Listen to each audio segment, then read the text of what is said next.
Hello everyone, hope you're doing good.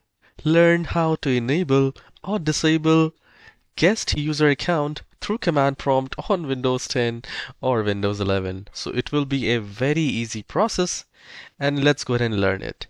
So here in the search icon, type CMD and you will find the best match command prompt. So I will click on that and we need to run as administrator, so we will search again and we need to run as administrator.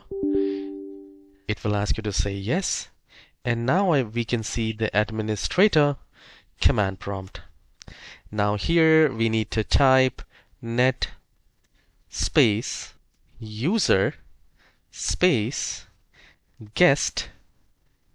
So once you have typed net space user space guest, give a space again, then / type active and then colon and then type yes without any gap or space.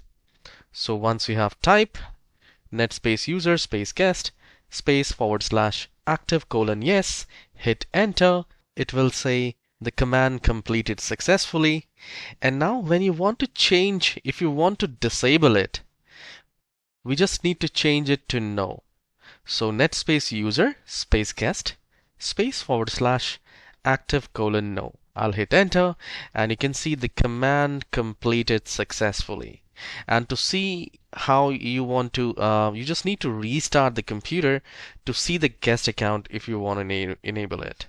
Alright, so if you find this tutorial short and helpful, please hit the like and subscribe. I'll see you in the next tutorial.